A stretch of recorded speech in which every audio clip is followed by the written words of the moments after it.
கீர்த்தனா ரீல்ஸுக்கு தடை விதித்த தாவேகா. முதலமைச்சர் அலுவலகத்திலிருந்து பறந்த அதிரடி உத்தரவு. கீர்த்தனாவுக்கு எதிராக கொந்தளித்த சிடிஆர் நிர்மல்குமார். துப்புரவு பணியாளர்களை எச்சியிலை எடுக்க வைத்த தாவேகா எம்எல்ஏ. வாண்டடாக வண்டியில் ஏறிய காங்கிரஸ். வசமாக சிக்கிய கோழி முட்டை வீடியோ. சற்று முன் வெளியானது கீர்த்தனாவின் பள்ளி விபரங்கள். கீர்த்தனாவுக்கு எதிராக ஆதாரத்துடன் கொந்தளிக்கும் தமிழ்நாடு மக்கள்.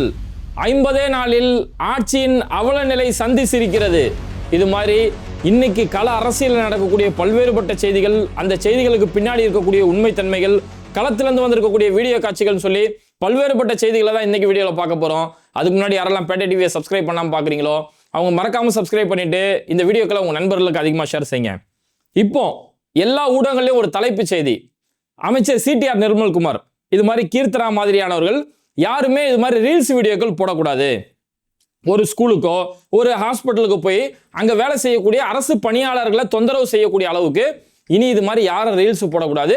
இந்த உத்தரவு போட்டது நாங்கள் உத்தரவு போடலை, சிஎம் ஆஃபீஸ்லேருந்து முதலமைச்சருடைய அலுவலகத்திலேருந்து இப்போ ஏற்பட்ட ஆர்டர் வந்திருக்குது அப்படின்னு சொல்லி கீர்த்தனா அவர்களுடைய செயலை வன்மையா கண்டிக்கிற மாதிரி, அதாவது உள்கட்சியிலேருந்தே கடுமையான எதிர்ப்பு தெரிவிக்கக்கூடிய அளவுக்கு இப்போ ஏற்பட்ட கண்டனங்களை இங்கே பதிவு செஞ்சிருக்கிறாங்க. இதில் கொடுமை என்னன்னா, இந்த மாதிரி முதலமைச்சர் அலுவலகத்திலேருந்து உத்தரவு வருது ரீல்ஸ் போடாதீங்க அப்படின்னு சொல்லி பார்த்தா அதுக்குள்ளே 2 புதுசா ரீல்ஸ் இறக்கி வச்சிருக்கிறாங்க. ஒரு தற்கொலை ஒன்று, ஒரு கவர்மெண்ட் ஸ்கூலுக்கு போயிட்டு அங்கே கவர்மெண்ட் ஸ்கூலோ இல்லை ஒரு அங்கன்வாடி மையமோ அந்த இடத்துல மாணவர்களுக்கு பிள்ளைகளுக்கு சத்துணவு முட்டை கொடுக்குறாங்க. இந்த முட்டை எங்கேருந்து வந்துச்சு? இந்த முட்டையோட வெயிட் எவ்வளோ இருக்கு? எத்தனை கிராம் இருக்கு? சர்க்கார் படத்தில் அவங்க தளபதி பேசுவாப்பில்ல இல்லையா, அதே மாடலேஷன்ல இதெல்லாம் கேட்குறேன். நீ யாருப்பா அப்படின்னு கேட்டா, நான் ஜேர்னலிஸ்ட், நான் ஒரு ஜேர்னலிஸ்ட் அப்படின்னு சொல்லி அத்துமீறி அரசு பள்ளிக்குள்ள அங்கன்வாடி மையத்துக்குள்ள அத்துமீறி உள்ள நுழைஞ்சு பிள்ளைகளுக்கு இவங்க மேலே அத்துமீறி உள்ள நுழைஞ்சா பிள்ளைகளோட பாதுகாப்பு என்னாகிறது? அப்போ அந்த அம்மா அங்கே வேலை செய்ய ஒரு ஆயாமா மாதிரி ஒருத்தர் இருக்கிறாங்க. பதறி போய் தங்களுடைய மேலதிகாரிகளுக்கு ஃபோன் அடிக்கிறாங்க. அவங்க யாரோ ஒரு ஆள் திடீர்னு உள்ள பூந்துறாரு, உள்ள பூந்து முட்டை வெயிட்டு போடணும், முட்டை காட்டுங்க, வீடியோ எடுக்கணுங்கிறாரு அப்படின்னு அவங்க சொல்லும் போது அதுக்கடுத்து நீங்கள் யார் என்ன ஏதுன்னு கேட்டால் நான் ஒரு ஜேர்னலிஸ்ட் நாங்க அப்படின்னு சொல்லி இது அவரே ரீல்ஸ் எடுக்கிறாரு. அந்த அம்மா அந்த ஆயம்மா அங்கேருந்து கத்துறாங்க, எப்போ முதல்ல நீ ஃபோன் ஆஃப் பண்ணுப்பா, யாரை கேட்டு நீ ஃபோன் எடுத்துட்டு இருக்க, யாரை கேட்டு என்ன வீடியோ எடுத்துட்டு இருக்க நீ? இந்த மாதிரி யாருடைய அனுமதி இல்லாம கொஞ்சம் கூட நாகரிகம் மண்டையில எதுவும் ஒரு மசாலா இல்லாம போய் ஒருத்தவங்களுடைய அனுமதி இல்லாம அவங்கள போய் வீடியோ எடுக்கிறாங்க. அந்த அம்மா அங்கே வேலை செஞ்சு அந்த அம்மா வீடியோ எடுக்கிறாங்க. கீழே பிள்ளைங்க படிச்சுட்டு இருக்கு. அந்த சின்ன சின்ன பிள்ளைங்களை 18 வயசு இருக்கக்கூடிய பிள்ளைங்களுடைய ஒரு போட்டோ எடுத்து அவங்களோட அடையாளங்களை அனுமதி இல்லாமல் இந்த மாதிரி சோசியல் மீடியாவில் வெளியிடுறது சட்டப்படி குற்றம். அந்த குற்றத்தை தொடர்ந்து இந்த கூட்டம் செஞ்சுட்டு இருக்குது. கோழியிலேருந்து முட்டை வந்துச்சா, முட்டையிலேருந்து கோழி வந்துச்சாங்கிற மாதிரி அங்கே போய் கேள்வி கேட்டுருக்காங்க. ஏன்னா இதுக்கு முன்னாடி உங்களோட அமைச்சர் ரமேஷ் அறநிலைத்துறையில் போயிட்டு முறுக்கு பாக்கெட் எடுத்துக்கிட்டு, ஆமா இது முறுக்கு 15ஆம் தேதின்னு போட்டிருக்கு, 15ஆம் தேதி தான் நீங்கள் இந்த முறுக்கு பேக் பண்ணீங்கன்றது என்ன ஆதாரம் அப்படின்னு ஒரு அறிவாளி பூர்வமாக ஒரு கேள்வி ஒன்று கேட்டார்ல, அந்த மாதிரி இவர் கோழி முட்டை நீங்கள் இது இத்தனை கிராம் இருக்கணும்னு சொல்லுவாங்களா, அத்தனை கிராம் தான் இருக்குதா, அந்த கிராமு கீழே இருக்குதா, இவர் கிராமு, ஏன்னா ஒரு அதிகாரி இல்லை ஆய்வு பண்ண போறாரு. இது மாதிரி தற்குறித்தனமா நான் அங்கே ஆய்வு பண்ண போறேன் இங்கே ஆய்வு பண்ண போறேன்னு போய் இப்படி பல்வேறுபட்ட ரீல்ஸ் அடுத்தடுத்து சிக்குது. அதுக்குள்ள பார்த்தோம்னா தாவேகாவுடைய எம்எல்ஏ ரேவந்த் சரண். இந்த ரேவந்த் சரண் யாருன்னா கோயம்பேடு ரோஹிணி தேட்டர் இருக்கு இல்லையா, அந்த ரோஹிணி தேட்டரோட ஓனர். ரோஹிணி தேட்டரில் தொடர்ந்து விஜய் படத்துடைய சிறப்பு காட்சிகள், படத்தோட ட்ரெய்லர் ரிலீஸ் ஆனால் ரோஹிணி தேட்டரில் போடுறது, இப்படிலாம் பண்ணாங்கல்ல. அப்போ அவருக்கு ஏதாவது ஒன்று செய்யணும்ல, இந்தா நீ எம்எல்ஏ போ, உனக்கு எம்எல்ஏ பொறுப்பு தரேன் அப்படிங்கிற மாதிரி கொடுத்துட்டாங்க. ரசிகராக இருந்தவங்களுக்கு அமைச்சர் பொறுப்பை கொடுத்த மாதிரி இவருக்கு தளபதியோட படத்தை வெளியிட்டாரு, தளபதியோட படத்தை தேட்டரில் போட்டார் அப்படிங்கிறதுக்காக அவருக்கு எம்எல்ஏ சீட்லாம் கொடுத்தாங்க. அவருடைய கட்சி அலுவலகம், அவருடைய எம்எல்ஏ அலுவலகத்தை திறந்து வைக்கக்கூடிய ஒரு நிகழ்ச்சி. அந்த நிகழ்ச்சியில் வந்திருக்கக்கூடிய கட்சி தொண்டர்கள் அவங்களுடைய நிர்வாகிகளுக்கு உணவு ஏற்பாடு பண்ணியிருக்கிறாரு. அந்த உணவு சாப்பிட்ட எச்சில் இலையை துப்புரவு பணியாளர்களை வச்சு அந்த எச்சி இலையை எடுக்க வச்சிருக்கிறாங்க. யார் உங்களுக்கு அதிகாரம் கொடுத்தது? துப்புரவு பணியாளர்கள்ன்றது அவங்களுக்குன்னு சொல்லி ஒரு வார்டு இருக்கும். இந்த வார்டில் இருக்கக்கூடிய குப்பையை பெருக்கி வைக்கிறது அவங்களோட வேலை. பல பணியாளர்கள் பெருக்கிறது மட்டும்தான் வேலையை தவிர அந்த குப்பையை வாரணுங்கிறது கூட வேலை இல்லை. குப்பை வாடுறதுக்கு தனி டீம், அந்த வாரின குப்பையை கொண்டு போய் குடோன்ல போய் போடுறதுக்கு தனி டீம், அங்க போடப்பட்ட குப்பையை எரிக்கிறதுக்கு தனி டீம். இந்த அளவுக்கு அவங்களோட வேலைக்குன்னு ஒரு சுயமரியாதை இருக்கு. ஆனா இது எதையுமே பார்க்காம, ஆமா இங்க வா இந்த இலையெல்லாம் எடு அப்படின்னு சொல்லி அங்க இருக்கவங்கள வச்சு துப்புரவு பணியாளர்களை இந்த மாதிரி எச்சி இலை எடுக்கக்கூடிய அளவுக்கு இது மாதிரி எச்சித்தனமான ஒரு வேலையை இவங்க செஞ்சு வச்சிருக்கிறாங்க. அப்போ தொடர்ந்து நாளுக்கு நாள் இவங்களோட ரீல்ஸ் மமதை இந்த மாதிரி போயிட்டு இருக்கக்கூடிய நேரத்தில் ஒரு கட்டத்தில் கொந்தளிச்சு போய் கவர்மெண்ட் ஹாஸ்பிட்டல் டாக்டர்ஸ் நர்ஸ் இவங்க எல்லாம் இன்னைக்கு பெரிய அளவில் போராட்டம் பண்ண ஆரம்பிச்சிட்டாங்க.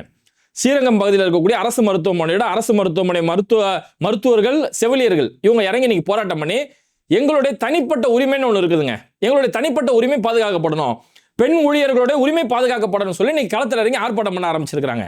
ஏன்னா இந்த ரீல்ஸ்ன்ற பேர்ல திடீர்னு அமைச்சர் வந்து ரீல்ஸ் எடுக்கிறாரு, எம்எல்ஏ வந்து ரீல்ஸ் எடுக்கிறாரு.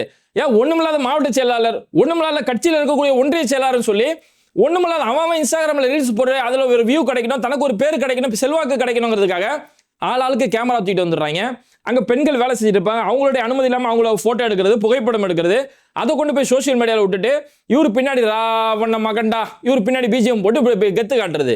அப்ப எங்களுடைய அனுமதி இல்லாம இந்த மாதிரி பண்ணும் போது இது எங்களுடைய உரிமை மீறக்கூடிய ஒரு செயலா இருக்குது. அதனால இது மாதிரி ரீல்ஸ் எடுக்கிறன்ற பேர்ல எங்களை வந்து டிஸ்டர்ப் பண்ணக்கூடாது, எங்களுடைய தனிப்பட்ட உரிமைகளை கொண்டு போய் நீங்க சோசியல் மீடியாவில் போய் விளம்பரம் பண்ணக்கூடாது அப்படின்னு சொல்லி மருத்துவர்கள் செவிலியர்கள் இன்னைக்கு பெரிய அளவிலான போராட்டத்தை கையில் எடுத்திருக்காங்க. ஏன்னா இந்த ரீல்ஸ் எல்லாம் ஆரம்பிக்குது, இவங்க ரீல்ஸ் மூலியமா ஆட்சிக்கு வந்தாங்க, அதை இன்னைக்கு நடைமுறைப்படுத்துறாங்க. அதுலேயும் நம்ம அக்கா கீர்த்தனா, இந்த கீர்த்தனா செஞ்ச அந்த ரீல்ஸ் இருக்க இன்னைக்கு தமிழ்நாடு முழுக்க கடுமையான கண்டனங்களை ஏற்படுத்தியிருக்குது. அக்காவுக்கு தொழில்துறை அமைச்சர், தொழில்துறை ஒரு தொழிலை எப்படி இருக்கிறது, முதலீடு தமிழ்நாடுக்கு எப்படி கொண்டு வருது, இதுல கவனம் செலுத்தாம அங்கங்க போய் ரீல்ஸ் போடுறது. ஏன்னா அக்கா இன்ட்ரோ ஆனது ரீல்ஸ் மூலியமா தான். விருதை மகள் இல்ல விருதுநகர் மகள் அப்படின்ற மாதிரி ஒரு பேஜ் வச்சு அக்கா அதில் தான் இன்ட்ரோ ஆனாங்க. இதுக்கு முன்னாடி அவங்க பல கட்சிகளுக்காக எலெக்ஷன் வேலை எல்லாம் செஞ்சிருக்கிறாங்க. ஆந்திராவில் சந்திரபாபு நாயுடு பல கட்சிகளுக்கு அவங்க தேர்தல் பணிகள் செஞ்சுட்டு இருக்கிறாங்க. அப்போ இவங்க ஒரு விருதுநகர் மகள் அப்படின்னு ஒரு பேஜ் ஆரம்பிச்சு தான், ஹாய் நான் ஒரு விருதை மகள், நான் வந்து இப்படிலாம் பண்ணியிருக்கேன், நான் வந்து அப்படி பண்ணியிருக்கேன், இப்படிலாம் சொல்லி ரீல்ஸ். ஒரு 10 செகண்ட் கோர்வையே அந்த அக்காவுக்கு பேசவே தெரியாது, எல்லாம் கட்டு டேக் எடுத்து தான் பேசுறது. அந்த மாதிரி இப்போ இவங்க அமைச்சரான பிறகு தொடர்ந்து ஹாஸ்பிட்டலுக்கு போகிறது, ஸ்கூலுக்கு போகிறது. இப்போ சமீபத்தில் அவங்க அந்த ஸ்கூலுக்கு போன வீடியோ தான் இன்னைக்கு தமிழ்நாடு முழுக்க இந்த அளவுக்கு கடந்த ஒரு 2 நாளாக தீயா எரிஞ்சிட்டு கிடக்குது. ஒரு மாணவி கிட்ட போயிட்டு வாட் இஸ் யுவர் நேம் அப்படின்னு கேட்டேன். மை நேம் இஸ், அந்த புள்ளையோட பேர் சொல்லுது. வாட் இஸ் யுவர் ஃபாதர் அப்படின்னு கேள்வி கேட்குறாங்க. அந்த புள்ள தயங்கி நிற்கிது, அந்த புள்ளையை பார்த்தாலே தெரியுது அதுக்கு பதில் சொல்ல தெரியாமலாம் ஒன்றும் இல்லை. அதாவது திடீர்னு ஒரு அமைச்சர் மினிஸ்டர் வராங்க ஸ்கூல் ஒரு பரபரப்பு ஆயிரும். அப்போ ஒரு எளிய மக்கள் தானே, கவர்மெண்ட் ஸ்கூல்ல யார் படிப்பா? ஒரு எளிய மக்கள், கூலி வேலை செய்யக்கூடிய பிள்ளைங்க, இது மாதிரி நடுத்தர பிள்ளைங்க, தாழ்த்தப்பட்ட பிள்ளைங்க, இவங்க தான் ஸ்கூல்ல படிப்பாங்க. அப்ப மினிஸ்டர் வரான்னு சொல்லி ஸ்கூல் டீச்சர்ஸே பதட்டம் ஏற்படும் போது படிக்கக்கூடிய பிள்ளைங்களுக்கு அந்த பதட்டம் தொட்டதான் செய்யும். அப்ப அந்த புள்ள பதறி போய் பேசுது, வாட் இஸ் யுவர் ஃபாதர் அப்படிங்கும் போது இந்த புள்ள அப்படியே அமைதியாக நிக்குது. உடனே அந்த டீச்சரை கூப்பிட்டு, என்ன டீச்சர் என்ன பாடம் நடத்துறீங்க, வாட் இஸ் யுவர் ஃபாதர்னு கேட்குறேன், இந்த இங்கிலீஷ்ல ஒரு வார்த்தை, பேசிக் வார்த்தை கூட சொல்ல தெரியலையே, நீங்களா என்ன பாடம் நடத்துறீங்க, நீங்களே கான்வர்சேஷன் பண்ணுங்களேன் அப்படின்னு சொல்லி டீச்சரை கான்வர்சேஷன் பண்ண சொல்றாங்க. டீச்சர் கேட்குறாங்க. அப்போ டீச்சர் அவங்க கேட்கும்போது வாட் இஸ் யுவர் நேம் அப்படின்னு அந்த பிள்ளையோட பேர் சொல்லுது. அப்போ வாட் இஸ் யுவர் ஃபாதர்னு சொல்லும் போது வாட் இஸ் யுவர் ஃபாதர் அப்படின்னால ஒரு மொட்டையான வார்த்தை. வாட் இஸ் யுவர் ஃபாதர்னா என்ன அர்த்தம்? அது ஒரு மொட்டை அர்த்தம் இல்லாத ஒரு வார்த்தை. What does your father do அப்படின்னா உங்க தந்தை என்ன செய்யறாரு அப்படின்னு கேட்டா ஒரு அர்த்தம் இருக்கு. What is your father profession, உங்க தந்தை எந்த தொழில செய்யறாரு, எந்த துறையில இருக்கிறாரு அப்படின்னு கேட்டா ஒரு முழுமையான வார்த்தை பெறும். இல்ல what is your father occupation அப்படின்னு கேட்டா உங்க தந்தை என்ன தொழில் செய்யறாரு, என்ன நிர்வாக ரீதியாக என்ன செய்யறாரு, இது மாதிரியான கேள்வி கேட்டு ஒரு முழுமைப்படுத்தப்பட்ட கேள்வி கேட்டா பரவாயில்ல. வெறும் மொட்டடியா கொண்டு போய் வாட் இஸ் யுவர் ஃபாதர் நீங்க கேட்ட கேள்வியே ஃபர்ஸ்ட் தப்பு. அப்புறம் டீச்சர் அங்க கேட்கறாங்க what is your father profession அப்படின்னு சொல்லி ஒரு கேள்வி கேட்ட பிறகு அதுக்கப்புறம் அந்த புள்ள சொல்லுது மை ஃபாதர் ப்ரொஃபஷன் இஸ் கூலி, என் தந்தை கூலி வேலை செய்யறாரு அப்படின்னு சொல்லி அழகா பதில் சொல்லுது. அப்ப கேள்வி கேட்க தெரியாத உங்க மேலதான் தப்பே தவிர பதில் சொல்ல தெரியாம புள்ள மேல தப்பு இல்ல. அந்த புள்ள அங்க ஒரு தயங்கி பண்ணிக்குது, பெரிய ஆள் யாரோ வந்திருக்காங்களே அப்படி சொல்லி அந்த புள்ள அங்க தயங்கி பண்ணிக்குது. இவங்க அறகுறையா கேள்வி கேட்டுட்டு அந்த புள்ளைய குற்றவாளி மாதிரி சித்திக்கிறாங்க. சரி, அந்த புள்ள எங்க அப்பா கூலி வேலை செய்யறாரு அந்த கேள்வியை புரிஞ்சுக்கிட்டு அழகா அந்த புள்ள பதில் சொன்ன பிறகு கீர்த்தனா உடனே அவங்களுக்கு இன்சல்ட் ஆகி போச்சு. உடனே பாத்தீங்களா ஃபர்ஸ்ட் பெஞ்சில் இருக்கக்கூடிய ஸ்டூடெண்ட் எப்படின்னா அப்ப லாஸ்ட் பெஞ்சில் இருக்க ஸ்டூடெண்ட்ல என்ன ஆகுது அப்படின்னு சொல்லி ஏளனமான ஒரு சிரிப்பு. அந்த உடல் மொழி அவ்வளவு கேவலமா இருந்தது. ஏன் லாஸ்ட் பெஞ்ச் ஸ்டூடெண்ட் அவ்வளவு கேவலமா? படிக்காதவன் தண்டை வந்து லாஸ்ட் பெஞ்சில் உட்காருவானா? ஒரு கிளாஸ்ல லாஸ்ட் பெஞ்சில் யாரை உட்கார வைப்பாங்கன்னா யாரு கிளாஸ்ல உயரமான மாணவர்கள் ஹைட்டு அந்த பேஸ்ல உட்கார வைப்பாங்க. உயரம் குள்ளமா இருக்கிற மாணவர்கள் முன்னாடி உட்கார வச்சு ஹைட் அதிகமா இருக்கிறவங்க பின்னாடி வைப்பாங்க. ஏன்னா உயரமா இருக்கிறவங்க முன்னாடி வச்சுட்டா பின்னாடி இருக்கக்கூடிய உயரம் கம்மியா இருக்கக்கூடிய மாணவர்களுக்கு அந்த பாடம் சொல்ற மறைக்கும். அதுக்காக அப்படி இந்த வைக்கிறது. இப்ப நான் படிக்கும் போது நான் படிச்ச வரைக்கும் செகண்ட் ரேங்க் எடுப்பேன். ஆனா கிளாஸ்ல நான் நல்லா உயரமா இருப்பேன்றதா என்ன லாஸ்ட் பெஞ்சில் உட்கார வைப்பாங்க.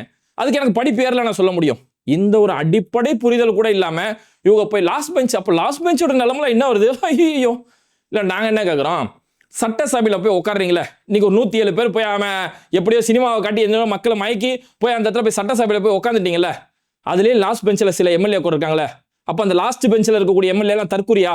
எல்லாம் படிப்பறிவு இல்லாத தற்கொலைகள் அவங்க இருக்கவங்கலாம் என்னத்த சொல்ல, வரிசையில் ஒருத்தர் உட்காந்துருக்காரு கருப்பு சொட்டு போட்டுக்கிட்டு, வரிசையில் உள்ளவருக்கே கேட்கக்கூடிய கேள்விக்கு பதில் சொல்ல தெரியல, மனப்பாடம் பண்ணிட்டு வந்ததை தவிர வேற எந்த ஒரு பேச்சுமே அவருக்கு பேச தெரிய மாட்டேங்குது, கேட்கக்கூடிய கேள்விக்கு உடனடி பதில் சொல்ல தெரியல, எல்லாத்தையுமே பார்த்து படிக்கிறார். பார்த்து படிக்கும் போது 1000 பிழை ஏற்படுது.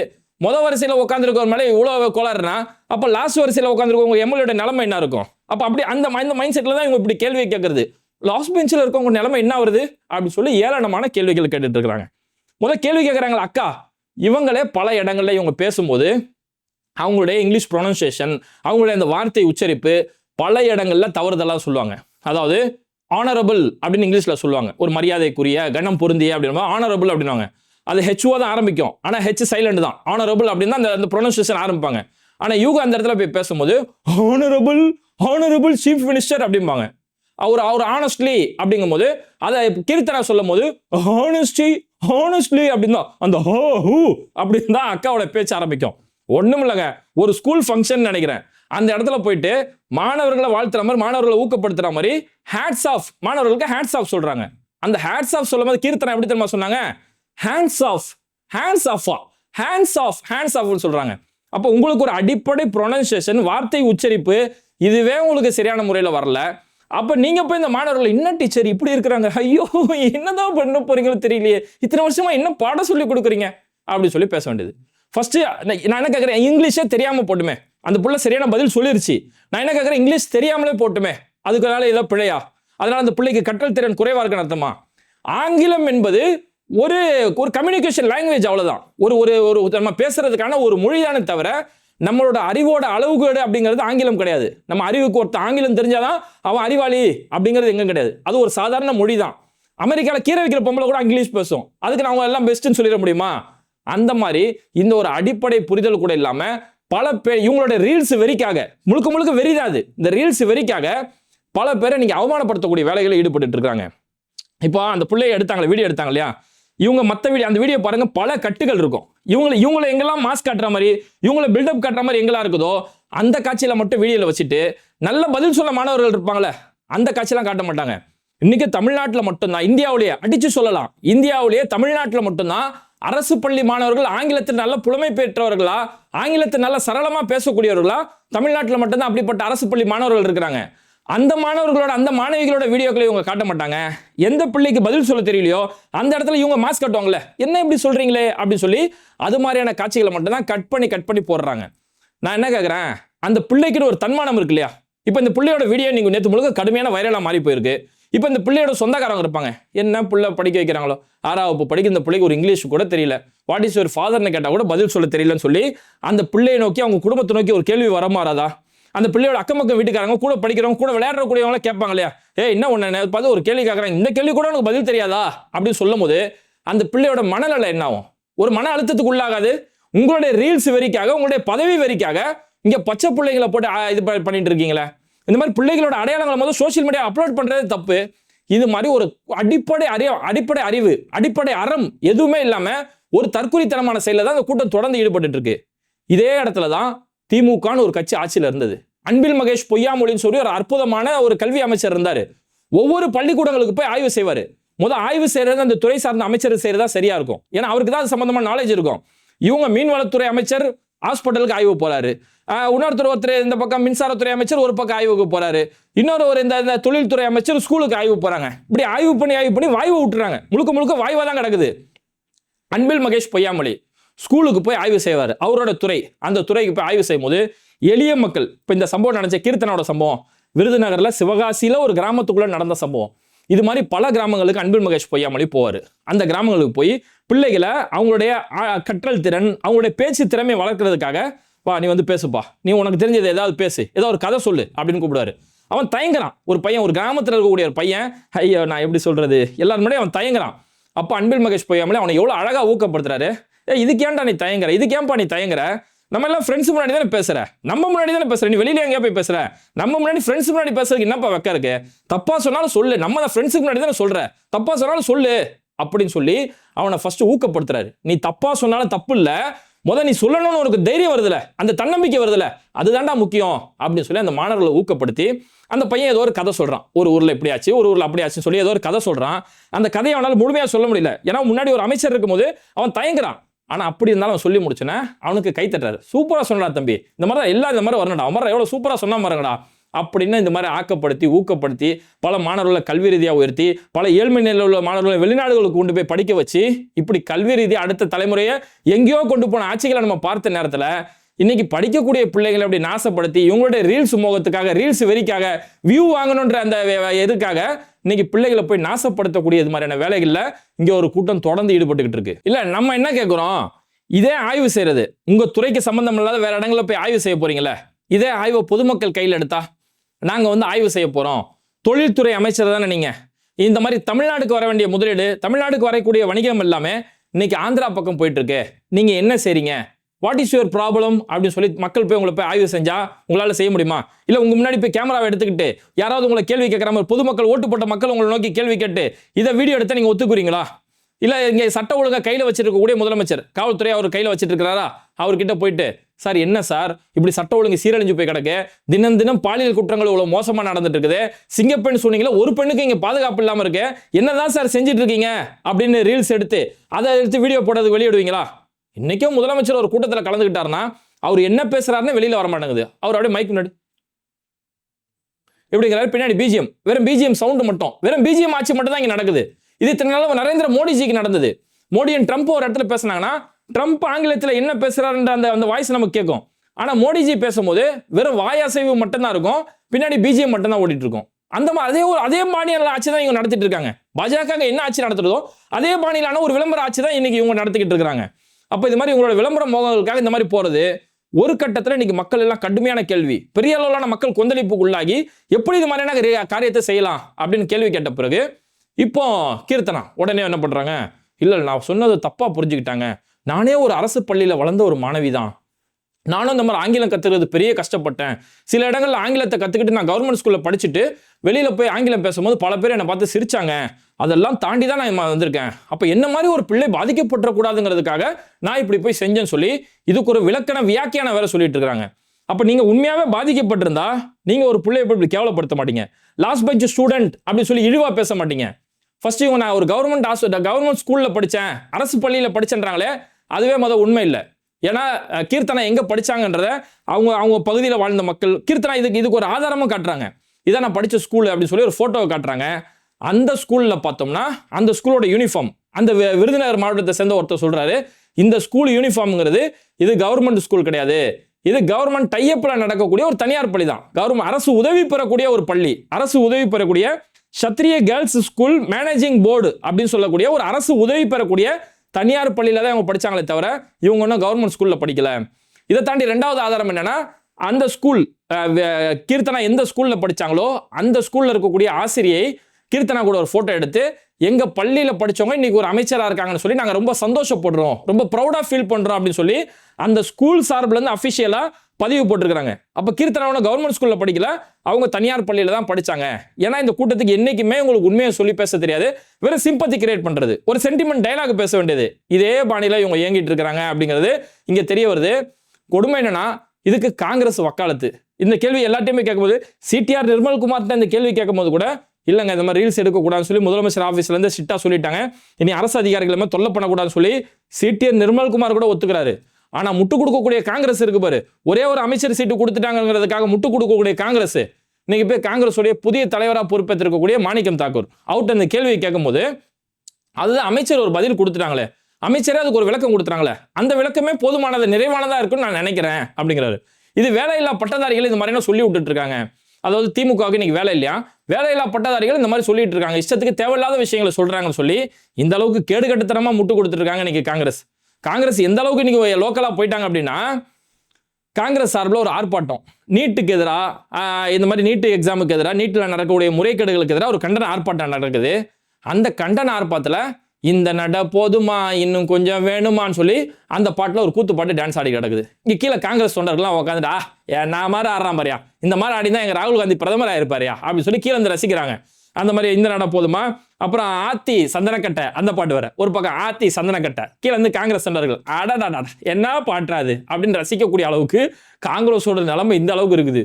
வெறும் ஒரே ஒரு 5 எம்எல்ஏக்களை திமுகவோட தயவால ஜெயிச்சுக்கிட்டு திமுக கிட்ட கூட சொல்லாம துரோகம் பண்ணி போய் இன்னைக்கு போய் தாவேகாவில் போய் சேர்ந்துக்கிட்டு இந்த அளவுக்கு முட்டு கொடுத்து காங்கிரஸோடைய அடிப்படை அரசியல் விதியே விட்டுட்டு இந்த அளவுக்கு இன்னைக்கு சீரழிஞ்சு போய் கிடக்குறாங்க. அதான் சொல்லுவாங்கல்ல, ஒரு இனத்தோட தான் போய் சேரும் அப்படிங்கிற மாதிரி இந்த ரீல்ஸ் எல்லாம் போய் ஒரே இடத்துல போய் சேர்ந்துக்கிச்சு. ஆனா என்ன ஒண்ணு, இவங்களுடைய ரீல்ஸ் வெறியால இது மாதிரி அப்பாவி பிள்ளைங்க, அரசு ஊழியர்கள் அவங்களுடைய அடையாளங்களை பொதுவெளியில் அவங்களோட உரிமையை எடுத்து அவங்களோட அனுமதி இல்லாம இப்படி சோசியல் மீடியால அப்லோட் பண்றதுங்கிறது இது பலருடைய தன்மானத்தை சீண்டக்கூடிய ஒரு காரியம், பலர் அவமானத்துக்குள்ளாக்கக்கூடிய காரியம், பல பேரை மன உளைச்சலுக்குள்ளாக்கக்கூடிய காரியம். ஏன்னா இந்த கூட்டம் ஆட்சிக்கு வந்ததுங்கிறது இது மாதிரி தனிநபர்களை மட்டும் மன உளைச்சலுக்குள்ளாகல, தமிழ்நாட்டையே மன உளைச்சலுக்கு ஆளாகிறாங்க. ஓட்டு போட்டவங்களா நீ தவிக்கிறாங்க. என்னன்னோ நடந்துடும் நினைச்சமே, பெண்கள் பாதுகாப்பு எங்கேயோ போயிடும் நினைச்சமே, ஊழல்லாம் ஒட்டுமொத்தமா ஒழிச்சிருவாங்கன்னு நினைச்சமே, இன்னைக்கு அவங்க கட்சியில அரசு வழக்கறிஞர்கள் நியமனம் செய்யறதுக்கு இவ்வளவு பெரிய லஞ்ச ஊழல் நடக்குது, அவங்க கட்சிக்காரங்களே புகார் கொடுக்குறாங்களே. மற்ற கட்சிகள் தான் லஞ்சம் எல்லாம் நடக்குதுன்னு பார்த்தா இவங்க லஞ்சம் வாங்கினவங்களும் பூரா இவங்க கட்சியில வளைச்சு போட்டுக்கிட்டு இருக்காங்களே. அப்ப நான் எந்த ஒரு எதிர்பார்த்த எந்த ஒரு மாற்றமும் இங்க நடக்கலன்னு சொல்லி இவங்களுக்கு யாரெல்லாம் ஓட்டு போட்டாங்களோ ஓட்டு போட்ட மக்கள் இன்னைக்கு மன உளைச்சல செத்துட்டு இருக்காங்க. ஓகே, அமைச்சர் கீர்த்தனாவுடைய இந்த ரீல்ஸ் சம்பந்தமாகவும் ரீல்ஸை வச்சே ஆட்சி செய்யக்கூடிய தாவேகாவை பத்தியும் உங்களுடைய கருத்துக்கள் என்ன அப்படிங்கிறத மறக்காம கமெண்ட் பண்ணிட்டு இந்த வீடியோக்களை உங்க நண்பர்களுக்கு அதிகமா ஷேர் செய்யுங்க. இணைந்திருப்போம். இனிமையான இல்லறத்திற்கு இதோ வந்து விட்டது திருவு. நீண்ட நேர இல்லறம், குழந்தையின்மை பிரச்சனைக்கு சஃபேத் முஸ்லி, அஸ்வகந்தா, சிலாஜித் போன்ற 20க்கும் மேற்பட்ட மூலிகைகள் கலந்து உருவாக்கப்பட்ட தரமான ப்ராடக்ட். ISO, GMP, FSSAI போன்ற இந்திய மற்றும் சர்வதேச அங்கீகாரம் பெற்ற ஹலாலான இயற்கை வேகரா. உங்கள் இரவும் இல்லறமும் நல்லறமாக மாற உடனே ஸ்கிரீன்ல இருக்க நம்பருக்கு தொடர்பு கொள்ளுங்க.